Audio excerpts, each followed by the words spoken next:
Hello, everyone, and welcome back to this week's Sabbath School Nugget.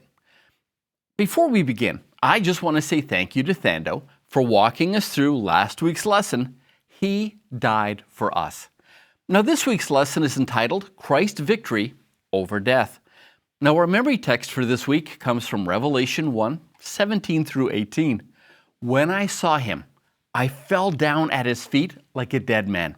He put his right hand on me and said, "Do not be afraid. I am the first and the last. I am the one who lives. I was dead, but look, I am alive forever and ever, and I hold the keys to death and to the place of the dead." Now, Sabbath and Sunday's lesson reminds me of several men who tried to disprove the resurrection. They believed that if they could prove that the resurrection never took place, then Christianity would fall apart. In the 18th century, there was a man named Gilbert West who didn't like the fact that so many of his friends were converting to Christianity. So he decided to do something about it. He was going to disprove, the resurrection. He believed that everything in the Christian faith rested on this idea of the resurrection.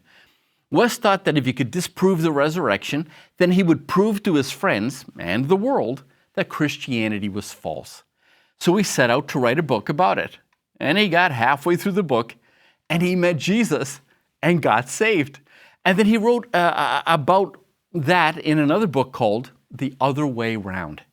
Now jump forward to the 19th century and there was a very famous atheist known as Ingersoll. He couldn't stand the fact that Christianity was growing. So he turned to a friend of his, a famous general by the name of Lew Wallace, and he said to General Wallace, "Lew, you've got to help me out. I want to do something serious and some serious damage to Christianity." Ingersoll asked General Wallace to write a book disproving the resurrection. Well, Wallace had a wife who was a Christian, and she started praying for her husband. Wallace gets to chapter 4 in his book, and he too meets Jesus and is saved. So he started to write a new book, and that book, it's called Ben-Hur.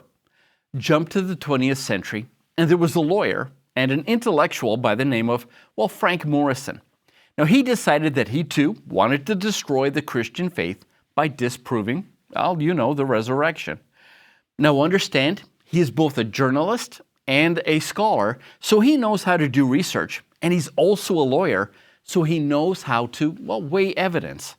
He encountered so much evidence for the resurrection that halfway through his book, he too meets Jesus and he gets saved. And you can read about it in his book, Who Moved the Stone? Now jump ahead to the 21st century, and now you have Lee Strobel, who can't believe his ears that his wife just became a Christian.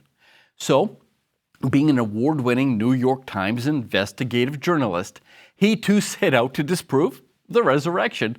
His wife got her entire church praying for her husband. And he too encountered Jesus and got saved. And you can read about it in his book, The Case for Christ and the Resurrection. I love what one preacher said: if you want to get saved in a hurry, try to write a book disproving the resurrection. Well, that was our nugget for today. Thank you for stopping by. I'll see you tomorrow.